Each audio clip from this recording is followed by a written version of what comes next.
یہ کہتے ہیں کہ رمضان آنے والا ہے، ہمیں سمجھ کر قرآن پاک پڑھنا چاہیے یا کثرت سے قرآن پاک پڑھنا چاہیے؟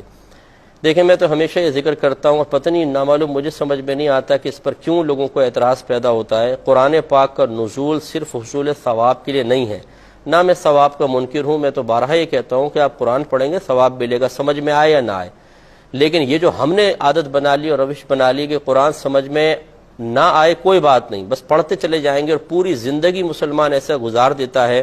کہ اسے یہ نہیں پتا ہوتا کہ میرا رب قرآن پاک میں مجھ سے کیا ارشاد فرما رہا ہے۔ میں ایسے حضرات سے کہ جو میری ان باتوں پر اعتراض کرتے ہوئے اور پبلکلی اس کو ڈسکس کرتے ہیں کہ دیکھیں جی مفتی صاحب نے قرآن پاک پڑھنے سے منع کر رہے ہیں، حالانکہ چاہے سمجھ میں آئے نہ آئے ثواب تو ملے گا، تو بھئی میں نے کب انکار کیا ہے؟ لیکن میں آپ سے دائرہ ادب میں رہ کے پوچھتا ہوں کہ نزول قرآن کا یہ مقصد تھا کہ صرف عربی عبارت پڑھی جائے چاہے سمجھ میں آئے نہ آئے؟ صحابہ کرام جو عربی اللسان تھے ان کے بارے میں اللہ تعالیٰ نے فرمایا کہ یتلو علیہم آیاتہ ویزکیہم ویعلمہم الکتاب والحکمہ، کہ یہ رسول ان کے سامنے قرآن پاک کی تلاوت فرماتے ہیں، ان کا تزکیہ نفس فرماتے ہیں اور انہیں کتاب اور حکمت سکھاتے ہیں۔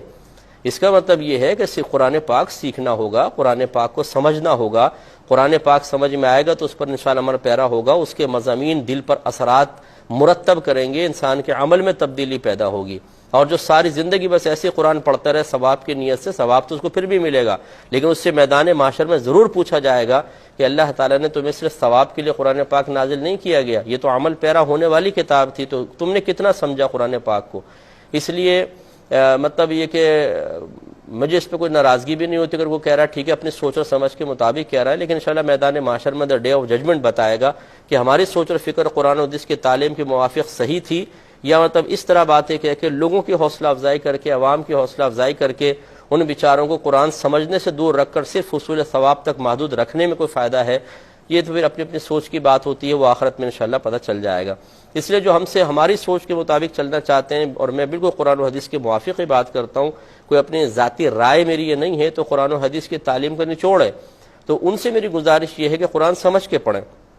چاہے پورے رمضان ایک سپارہ پڑھیں، لیکن اچھی طرح سمجھ کے پڑھیں، ترجمے کے ساتھ، تفسیر کے ساتھ، یہ آپ کے لیے بہت بیسٹ ہوگا۔ ان سے کہیں زیادہ بہتر جو ساری زندگی قرآن پڑھتے رہیں لیکن سمجھ میں کچھ نہ آئے، ثواب انہیں ملے گا لیکن اس سے جو کم حق ہو قرآن پاک کا فائدہ تھا وہ کبھی حاصل نہیں ہوگا۔ جتنا ہماری یہ تقریریں ہم سن کے اپنے قلوب پر اثر محسوس کر کے عمل میں تبدیلی لانے کی کوشش کرتے ہیں، میں واللہ کہتا ہوں آپ قرآن پاک کو ترجمہ تفسیر سے پڑھیں، جو آپ کے قلب پر اثر قرآن کا ہوگا یہ کسی کی تقریر کا نہیں ہو سکتا، اس لیے کہ تقریر ایک عام آدمی کا کلام ہے اور قرآن پاک اللہ تبارک و تعالیٰ کا کلام ہے، اسے جب ہم پڑھتے ہیں تو دل پر بہت زیادہ اثر ہوتا ہے، اور ہر آیت اپنا ایک تقاضا رکھتی ہے، وہ تقاضا کرتی ہے، وہ اسی کو تقاضا محسوس ہوگا، اور تقاضے کے مطابق وہی شخص عمل پیرا ہو سکتا ہے جس نے قرآن پاک کو ترجمہ اور تفسیر کے ساتھ پڑھا ہے۔ اللہ تعالیٰ عمل کی توفیق عطا فرمائے۔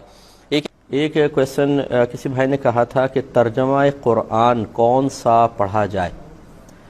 دیکھیں بہت سارے ترجمے ہیں جو بہت ہی اچھے ہیں، آپ پڑھ سکتے ہیں، لیکن میں جس ترجمے کو پسند کرتا ہوں جو بہت ہی اچھا تفسیری ترجمہ ہے اور اس میں بہت اچھے انداز سے عقائد کا ذکر بھی ہے اور محبت اور پیار کا عنصر آپ کو بہت زیادہ نظر آئے گا، وہ اعلیٰ حضرت امام اہل سنت رحمۃ اللہ علیہ کا ترجمہ ہے کنز الایمان۔ آپ یہ لے لیں، اور اس پہ ایک مختصر سا حاشیہ ہے خزائن العرفان کے نام سے، یعنی تفسیر خزائن العرفان، نعیم الدین مراد آبادی صاحب رحمۃ اللہ علیہ کی ہے۔